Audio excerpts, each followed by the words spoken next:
Tower of London, a living monument of history and identity, *, the Tower of London.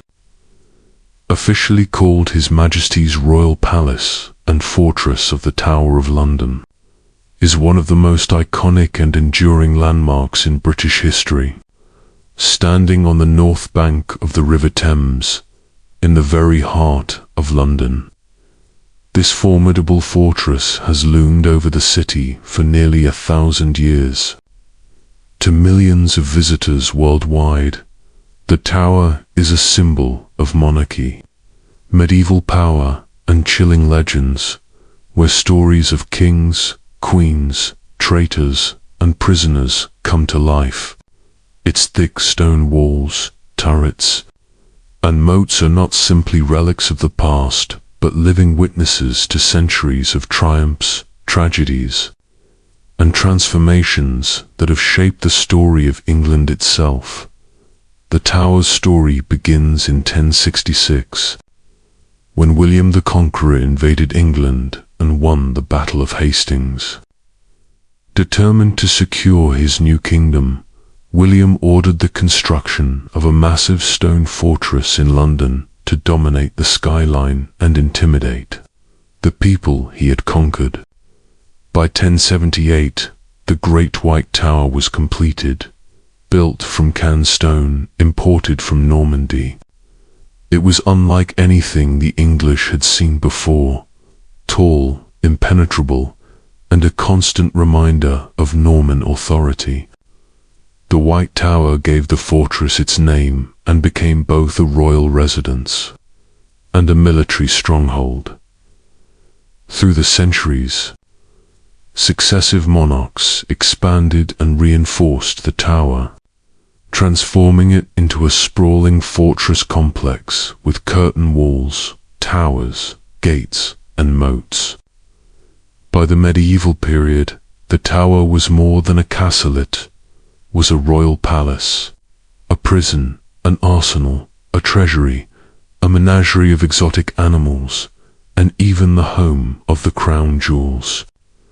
It was a place of awe and fear, admired for its power and dreaded for its reputation as the place where traitors met their end. The tower's reputation as a prison is legendary. Over the centuries, it held nobles, rebels, spies, religious leaders, and even royalty. The phrase "sent to the tower" became synonymous with doom. Some of the most famous prisoners include Anne Boleyn, the second wife of Henry VIII, who was executed here in 1536. Lady Jane Grey, the 9 Days Queen, executed in 1554, and even Elizabeth I, who was imprisoned by her half-sister Queen Mary before becoming queen herself. The tower also witnessed the mysterious disappearance of the princes in the tower, Edward V and his younger brother Richard, who were locked away in 1483 and never seen again. One of history's greatest unsolved mysteries. Executions at the tower were rare but highly symbolic. While most public executions took place at nearby Tower Hill, the tower itself hosted private beheadings of high-ranking figures. Anne Boleyn, Catherine Howard, and Lady Jane Grey all met their fate within the tower walls. These events gave the fortress its grim reputation as a place of bloodshed and betrayal, adding to its aura of fear and legend. Yet the tower was not only a prison of misery, it was also a royal residence. Kings and queens stayed here during turbulent times, and it was the starting point for grand coronation processions to Westminster Abbey. Monarchs such as Richard the Lionheart, Henry III, and Edward I made improvements to the fortress, building new walls and towers to strengthen its defenses. The tower was a statement of royal authority. To control the tower was to control London, and to control London was to control England. The tower also housed the royal menagerie, a collection of exotic animals given as gifts to monarchs. Lions, leopards, polar bears, and even an elephant once lived within its walls, astonishing medieval Londoners who had never seen such creatures. The menagerie remained for centuries before being moved to the London Zoo in the 19th century. One of the tower's most enduring roles has been as the keeper of the crown jewels. Since the 14th century, the tower has safeguarded the regalia used in coronations, including the imperial state crown, the sovereign's orb, and the scepters. These priceless symbols of monarchy are still displayed at the tower today, guarded under heavy security and attracting millions of visitors who come to marvel at their beauty and history. The yeoman warders, famously known as the beefeaters, are another living tradition of the tower, originally established to guard prisoners and protect the fortress. Today, they act as ceremonial guardians and tour guides, dressed in their distinctive Tudor uniforms. Their presence connects the modern visitor with centuries of history, as they recount tales of executions, betrayals, and ghostly hauntings said to linger within the tower walls. The tower is also famous for its ravens. Legend has it that if the ravens ever leave the tower, the kingdom will fall. To this day, the tower keeps a group of ravens under the care of the Raven Master, ensuring that the birds never leave and that the legend endures. Throughout history, the tower has adapted to the needs of the times. It was once a mint, producing coins of the realm.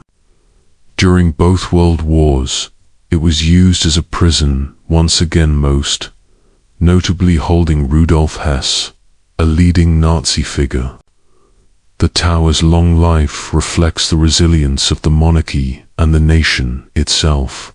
Today, the Tower of London is one of Britain's most visited heritage sites and a UNESCO World Heritage Site.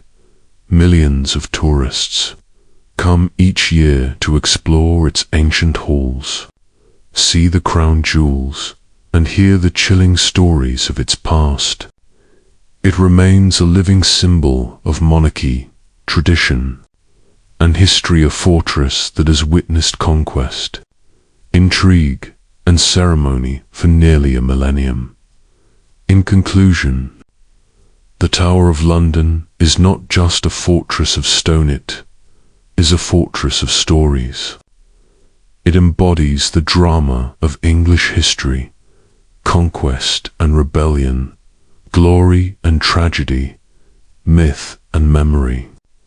To stand within its walls is to step into 1,000 years of history, where kings and queens, prisoners and guards, ravens and legends have all left their mark.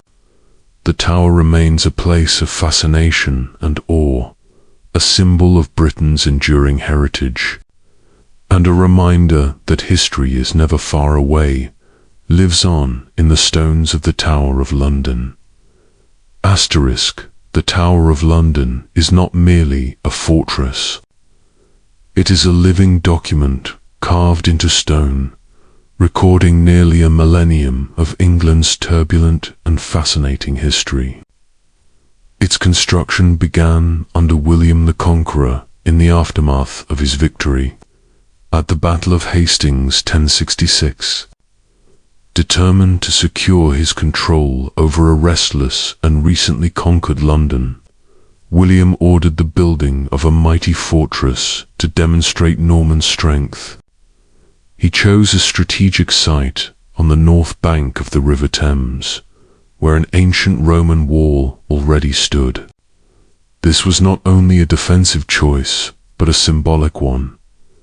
To dominate London was to dominate England by 1078. The White Tower, the central keep that gives the fortress its name, was completed, rising nearly 90 feet high, with walls up to 15 feet thick. The White Tower was a marvel of Norman military architecture, constructed with canstone imported from Normandy as well as local Kentish ragstone.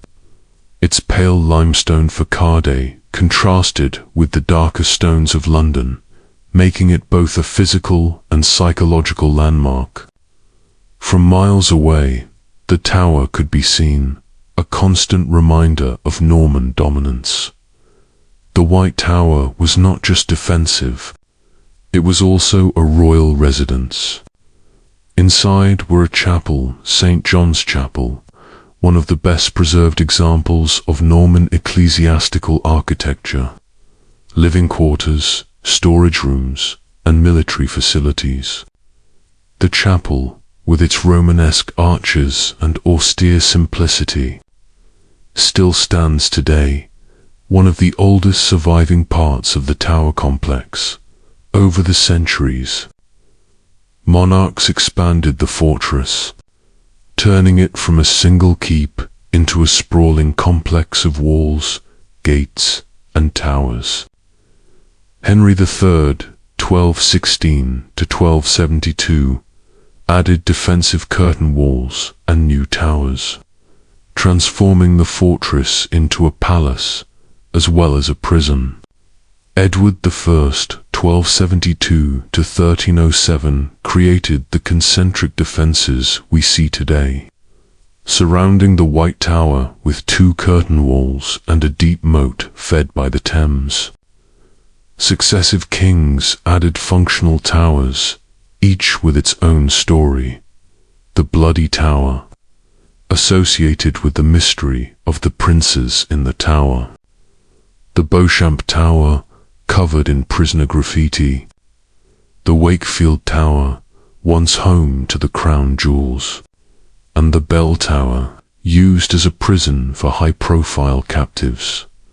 The architecture of the tower reflects the evolution of England itself, from a Norman conquest stronghold to a medieval palace, from a symbol of tyranny to a national treasure. Unlike many castles, which fell into ruin after the Middle Ages, the tower was continuously used, adapted, and preserved. Its walls tell the story of monarchs who reigned with absolute power, of prisoners who etched their final thoughts into stone, and of a nation's struggle between tradition and change. Today, the White Tower remains the heart of the complex. Its massive Norman style, with thick walls, small windows, and heavy stone, conveys strength and authority. Surrounding it, the layers of medieval fortifications, Tudor additions, and later restorations show how the tower grew with the kingdom. From above, it looks less like a single castle and more like a fortified villager city within a city, where life, death, ceremony, and legend were played out over 9 centuries. If the walls of the Tower of London could speak, they would tell stories of fear, betrayal, ambition, and tragedy. For centuries, the tower was not only a royal fortress, but also the most notorious prison in England. To be sent to the tower was to be branded as a traitor, often a death sentence in all but name. Though it was never a dungeon of mass imprisonment like later jails, it was reserved for those of high status, nobles, bishops, foreign royals, and even queens. This made the tower infamous, its cells echoing with the final thoughts of the powerful who had fallen from grace. One of the earliest and most tragic mysteries tied to the tower is that of the princes. In the tower, in 1483, during the Wars of the Roses, the young King Edward V and his brother Richard, Duke of York, were lodged in the tower by their uncle, Richard, Duke of Gloucester. They disappeared that summer, never seen alive again. Rumors swirled that Richard had ordered their deaths to secure his claim to the throne as Richard III. Centuries later, bones discovered beneath a staircase in the tower were believed to be theirs, though the mystery remains unsolved. This grim tale cemented the tower's reputation as a place where innocence could vanish in silence. The Tudor period gave the tower some of its most infamous prisoners. Sir Thomas More, the devout Catholic statesman, was imprisoned for refusing to accept Henry VIII as the head of the Church of England. He was executed in 1535 on Tower Hill, remembered for his courage and wit in his final moments. Just a year later, the tower saw one of its most famous tragedies, the downfall of Anne Boleyn, Henry VIII's second wife. Accused of adultery and treason, Anne was imprisoned within the tower's walls before being executed on the Tower Green in 1536. Unlike most, she was granted a private execution by sword, brought from France, ensuring a swift death.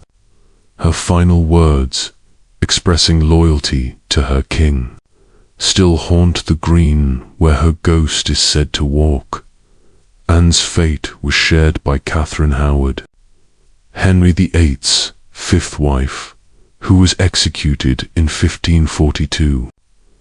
Also within the tower, the scaffold on Tower Green thus became a place of dread, reserved for private executions of the nobility, sparing them the public humiliation of Tower Hill.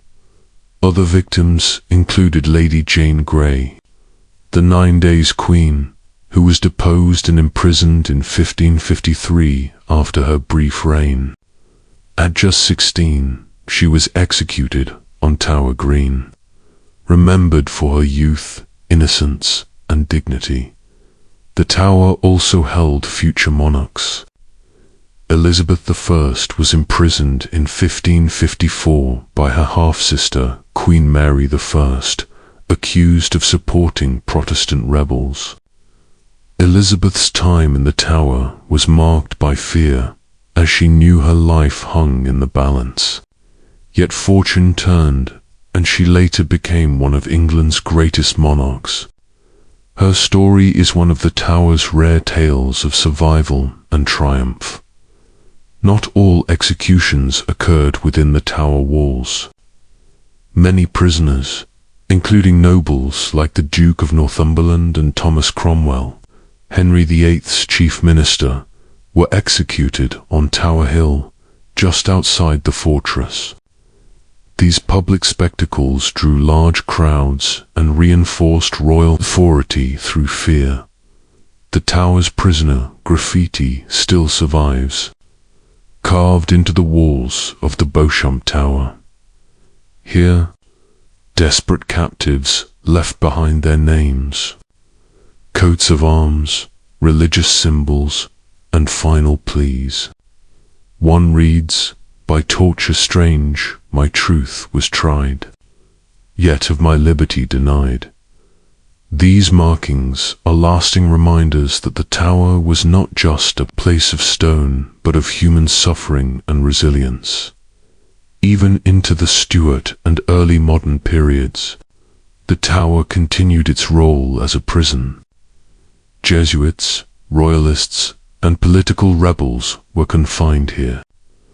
The last execution at the tower itself took place in 1941, when German spy Joseph Jacobs was shot by firing squad during World War II.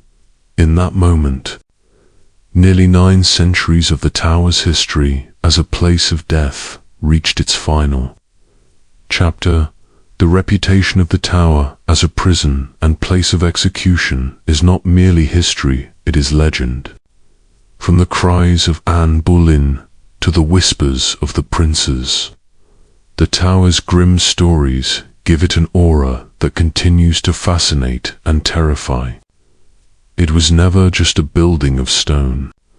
It was a stage for human drama, where power and betrayal played out with life and death consequences. Asterisk. While the Tower of London is infamous for imprisonment and executions, it is also one of the most secure treasuries in the world. For centuries, it has guarded the crown jewels of the United Kingdom, a dazzling collection of regalia used in coronations, state ceremonies, and the very rituals of monarchy itself. These treasures, displayed in the jewel house within the tower, are more than objects of gold and gems. They are physical symbols of sovereignty, power, and continuity. The tradition of keeping regalia at the tower dates back to the 14th century, when the fortress became the official repository of the kingdom's most precious possessions. Earlier regalia had been lost or destroyed, particularly during the turbulent years of the English Civil War. In 1649, following the execution of Charles I, Parliament ordered the destruction of the medieval crown jewels, seeing them as symbols of royal tyranny. Golden items were melted down, jewels sold, and centuries of tradition nearly erased. But when the monarchy was restored under Charles II in 1660, new regalia was created for his coronation, and these items still form the heart of the collection today. The imperial state crown is perhaps the most famous of all, set with nearly 3,000 precious stones. It includes the legendary Cullinan, the second diamond, the Black Prince's ruby, actually a red spinel, and St. Edward's sapphire, said to have once belonged to Edward the Confessor. This crown is worn by monarchs at the conclusion of their coronations and at the annual state opening of Parliament. Its glittering presence symbolizes the majesty of monarchy in the modern world. Another central piece is St. Edward's crown, made of solid gold and used only at coronations. Heavy and resplendent, it was used most recently in 2023 for the coronation of King Charles III, carrying with it the weight of centuries of tradition. Alongside the crowns are the sovereign's orb, representing Christian kingship, and the scepters, one of which contains the world-famous Cullinan eye diamond, the largest clear-cut diamond in existence. But the crown jewels are not just ceremonial ornaments. They represent the spiritual and legal authority of the monarch. The anointing spoon, one of the oldest objects in the collection, dates back to the 12th century and is still used during the sacred anointing of monarchs. The regalia embodies the sacred covenant between monarch and people, making the Tower of London not merely a fortress but a temple of monarchy. Security around the jewels has always been legendary. In 1671, the tower witnessed one of its most audacious episodes when Colonel Thomas Blood attempted to steal the crown jewels. Disguised as a clergyman, Blood and his accomplices overpowered the jewel house keeper and made off with the crown, orb, and scepter. But in their haste, they damaged the crown and dropped the orb. Blood was captured before he could escape, and surprisingly, King Charles II not only pardoned him, but granted him land in Ireland. The daring theft, though unsuccessful, added to the tower's rich tapestry of legends. Today, the crown jewels are kept in a secure, climate-controlled vault within the tower's jewel house. Millions of visitors pass through each year, marveling at the glittering display as guards of the yeoman warders and the armed military watch over them. Each coronation renews their importance, proving that the jewels are not just museum artifacts, but living symbols still in use.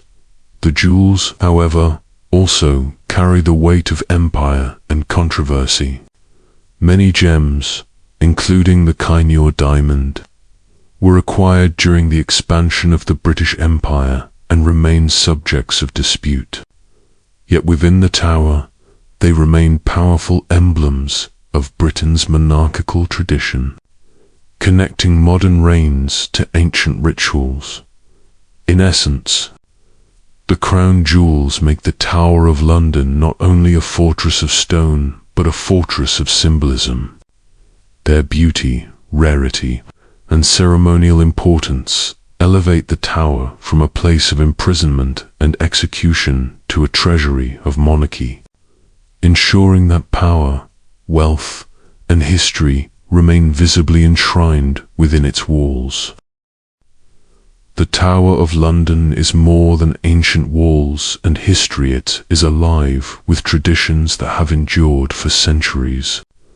Among the most iconic are the yeoman warders, popularly known as the beef eaters, and the mysterious ravens, whose presence is bound by legend. Together, they make the tower not only a fortress and museum, but a living stage where history continues to breathe. The yeoman warders, guardians of the tower. Yeoman warders have guarded the tower since at least the Tudor era. Originally established to protect prisoners, guard the crown jewels, and watch over the fortress, they have become one of the most recognizable symbols of the tower itself. Their nickname, Beefeaters, has uncertain origins, some say.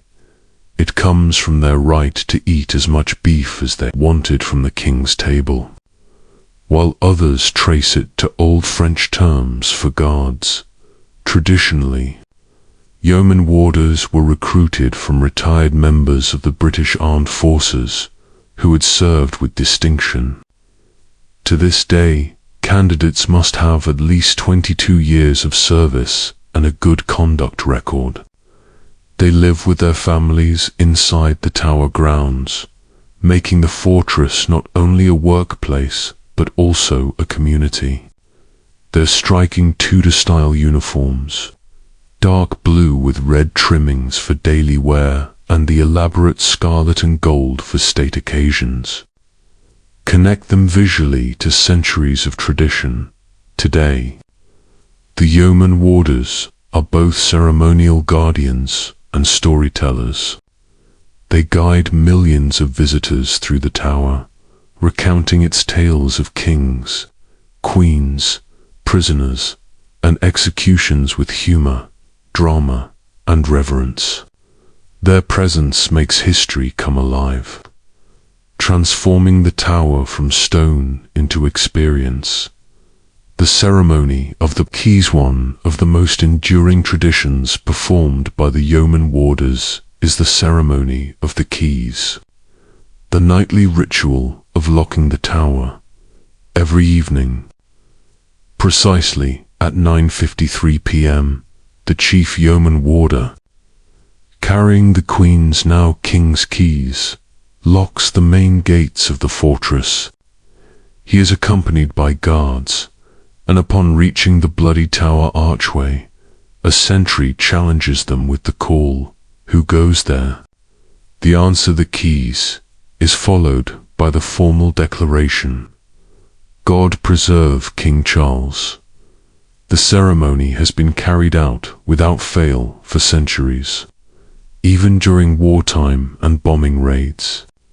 Visitors with special passes can witness this tradition, a reminder of the tower's enduring role as a fortress of security. The ravens, guardians of the kingdom, perhaps the most mystical of all the tower's traditions, are its ravens. Legend has it that if the ravens ever leave the tower, the kingdom and monarchy will fall. It is said that Charles II, upon being warned of this prophecy, ordered the ravens to be kept permanently at the tower. Today, at least 6 ravens are kept under the watchful care of the Raven Master, one of the yeoman warders. Each bird has a name, personality, and clipped wings to prevent them from straying too far. Though they are free to roam the grounds, the ravens have become beloved mascots, embodying the blend of history, legend, and spectacle that defines the tower. Stories abound of ravens escaping or being mischievous, but their presence reassures visitors and Londoners alike that the monarchy stands secure. The tower, community beyond, the beefeaters and ravens. The tower has always had a community within its walls. Soldiers, families, clergy, and staff have lived here for centuries, creating a unique sense of life inside a fortress. Even today, about 150 people call the tower home, living in historic quarters and participating in traditions that link them to generations past. A living fortress. The yeoman warders, the ceremony of the keys, and the ravens ensure that the tower is not simply a static monument, but a living fortress. These traditions preserve continuity, providing a link between past and present, myth and reality. For visitors, they add an unforgettable dimension, the sense that history is not locked away in books, but is alive, enacted daily within the tower's ancient stones. Asterisk. The Tower of London is most often remembered as a place of imprisonment and execution, yet its history reveals a far more versatile role. Over the centuries, it served as a royal residence, treasury, military arsenal, royal mint, and even a zoo. This diversity of functions is what makes the tower unique among world monuments. It was not one building with one purpose, but rather a fortress that adapted constantly to the needs of the monarchy and the kingdom. A royal palace, though grim stories dominate the tower's reputation, it was once a luxurious royal residence. Medieval monarchs frequently lodged here, especially during turbulent times. Henry III and Edward I transformed the fortress into a palace by adding grand halls, comfortable chambers, and lavish decorations. The tower became the starting point for coronation processions. Newly crowned kings and queens would spend the night within its walls before processing to Westminster Abbey. It was also a secure refuge in moments of rebellion. When danger loomed, the monarch could retreat to the tower, knowing its defenses and loyal guards would protect them. The medieval palace, a series of reconstructed chambers within the tower today, gives visitors a sense of this royal life. With richly decorated fireplaces, carved wooden ceilings, and thrones, it shows that the tower was not only a place of fear, but also of pageantry, diplomacy, and royal comfort. The Tower Mint, from the late 13th century until 1810. The Tower of London housed the Royal Mint, where English coins were struck. The security of the tower made it an ideal place to produce the kingdom's money. For over 500 years, money has worked here under tight supervision, creating coins that bore the image of successive monarchs. Counterfeiting was punished harshly, often with imprisonment or death, making the tower both a place of creation and punishment for monetary crimes. Famous figures, such as Sir Isaac Newton, served as warden of the mint in the late 17th century, overseeing reforms to prevent coin clipping and forgery. The mint was eventually moved to nearby Tower Hill, but its presence within the fortress highlights how deeply the tower was tied to England's economy. The royal menagerie, one of the tower's most unusual roles, was as a home for exotic animals. From the 13th century onward, kings and queens received wild animals as diplomatic gifts. Lions, leopards, monkeys, ostriches, and even a polar bear given to Henry III by the King of Norway in 1252 lived within the tower's walls. The bear was even allowed to swim in the Thames, tethered by a long chain. These creatures astonished medieval Londoners, most of whom had never seen such animals. By the 18th century, the menagerie became a public attraction, though conditions for the animals were often poor. Eventually, the collection was moved to the London Zoo in Regent's Park in the 1830s, where many of its descendants formed the foundation of the modern zoo. Today, sculptures of lions and other beasts around the tower remind visitors of this strange chapter in its history. A cozy military stronghold, above all, the tower was a fortress. Its position on the Thames made it crucial for controlling access to the City of London. Throughout the Middle Ages, it stored weapons, armor, and supplies, serving as an arsenal for the king's armies. The royal armories, still housed in the White Tower today, display weapons and armor spanning centuries, from medieval swords to elaborate suits of armor crafted for kings such as Henry VIII.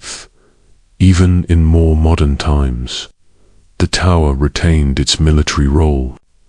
During the World Wars, it served as a garrison, prison, and even execution site for spies.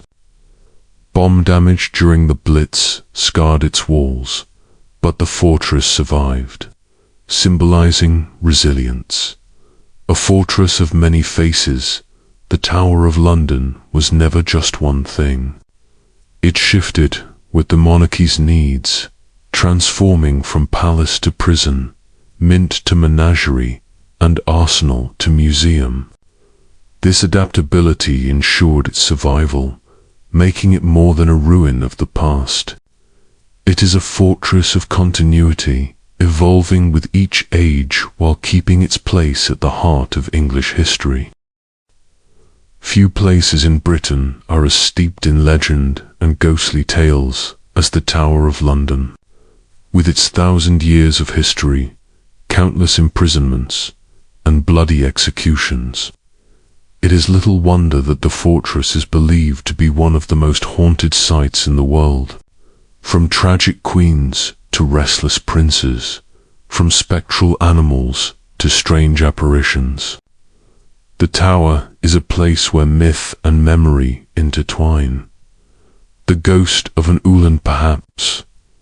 The most famous spirit said to haunt the tower is an Ulan, the ill-fated second wife of Henry VIII. After being accused of treason, adultery, and witchcraft, she was imprisoned within the tower's walls and executed on Tower Green in 1536. Her ghost has been reported countless times, often seen near the site of her execution or in the chapel of St. Peter ad Vincula, where she was buried. Some tales describe her wandering headless, carrying her severed head in her hands, chilling image that reflects the brutality of her fate. The Princes in the Tower. The mystery of the Princes in the Tower remains one of the most enduring unsolved stories of English history. In 1483, the young Edward V and his brother Richard of Shrewsbury were lodged in the Tower by their uncle, Richard, Duke of Gloucester, later Richard III. The boys disappeared and were never seen again, widely believed to have been murdered. For centuries, visitors and guards have reported ghostly apparitions of two small figures dressed in nightgowns, appearing frightened and holding each other's hands. Their pale forms are often said to appear near the Bloody Tower, where they were last seen alive. The White Lady, another spectral figure, is the White Lady, often reported near the White Tower. Witnesses describe a faint, veiled woman in white robes who glides silently through the halls. She is sometimes accompanied by a strange, musty smell of old perfume, unsettling those who encounter her. Her identity is unknown, but she remains one of the tower's most enigmatic spirits. Lady Jane Grayther, tragic Lady Jane Grey, known as the 9 Days Queen, also haunts the tower. After her brief reign in 1553, she was imprisoned and later executed on Tower Green at just 16 years old. Eyewitnesses in the 19th century reported seeing her ghost appear on the anniversary of her death, her frail figure wandering sorrowfully across the battlements. Margaret Pole, Countess of Salisbury, one of the most disturbing executions in Tower history was that of Margaret Pole, an elderly noblewoman and relative of the royal family. Executed under Henry VIII in 1541, her death was botched, with the executioner needing multiple blows to kill her as she attempted to flee. Her ghost is said to reenact this gruesome scene, running and screaming across Tower Green in eternal torment. The phantom bear and other beasts. The tower's history as a menagerie also left its mark in ghostly lore. Guards have reported the apparition of a phantom bear, said to charge at those who encounter it before vanishing into thin air. Other reports include ghostly lions and howls of wolves, echoes of the exotic animals once kept within the fortress, echoes of execution and imprisonment. Many who spend time in the tower at night speak of sudden cold chills, whispers, or the feeling of unseen eyes watching them. The Beauchamp Tower, where many prisoners carved their names and pleas into the stone, is said to carry an oppressive energy. The Salt Tower and Bloody Tower are often associated with an atmosphere of dread, a place of fear and memory. These ghostly legends remind us that the tower was not merely a building of stone, but a stage for human tragedy of ambition, betrayal, and sorrow. Whether one believes in spirits or not, the stories add to the tower's mystique, transforming it into a place where history feels alive, where the past refuses to rest quietly. Today, the Tower of London stands not only as a relic of the past, but as one of the most cherished landmarks in Britain and the world. Its transformation from a royal fortress of power and fear into a place of remembrance, learning, and national pride is a story in itself. It has survived centuries of war, rebellion, plague, fire, and bombardment. Yet it continues to embody the endurance of the monarchy and the resilience of the nation. Preservation and protection. The tower is now carefully preserved by Historic Royal Palaces, the charity that manages many of Britain's royal sites.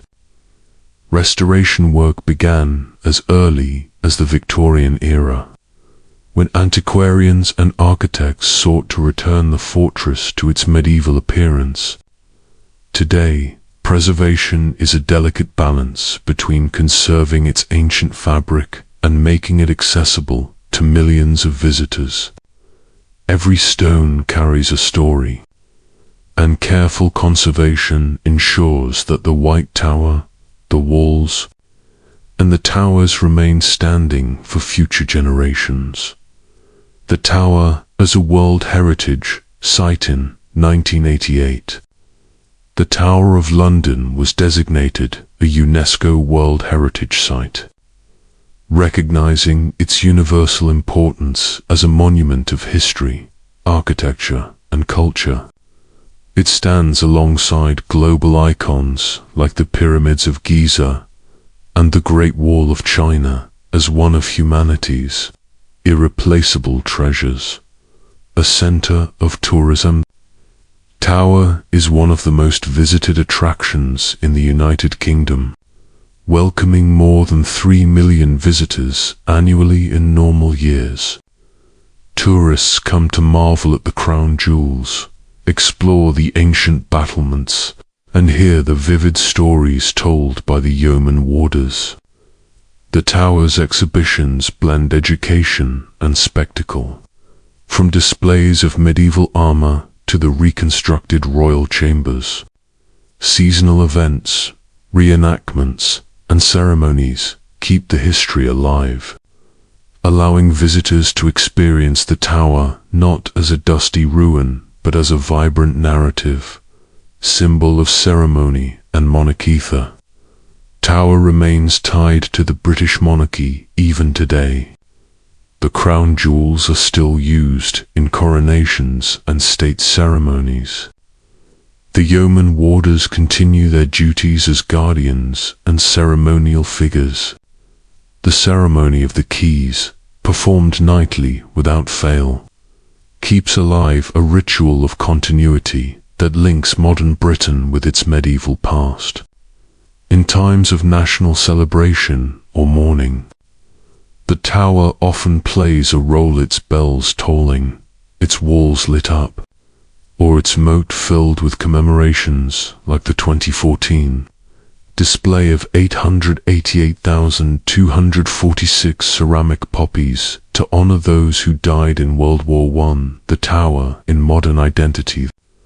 Tower of London is more than a tourist attraction. It is a cornerstone of British identity. It embodies themes of monarchy, faith, betrayal, resilience, and tradition. Its stories remind us of the fragility of power and the endurance of institutions. It is a place where the lines between myth and history blur, where legends of ghosts stand beside documented tales of kings and queens. The enduring legacy. What makes the tower so powerful is not only its architecture or its treasures, but its atmosphere, the sense that within its walls, the great drama of England has unfolded. It is a place where monarchs rose and fell, where prisoners faced their fate, where treasures were guarded, and where legends took root. From William the Conqueror's mighty keep to the ravens that still hop along its lawns, the tower is a reminder that history is alive, layered and ever-present. Today, the tower stands not as a fortress of fear, but as a fortress of memory, a living monument where past and present meet. It is a place where millions can walk the same paths as queens, knights, traitors, and guards, and feel the weight of nearly 1,000 years of history pressing close. The Tower of London remains, as it has always been, at the heart of the story of England,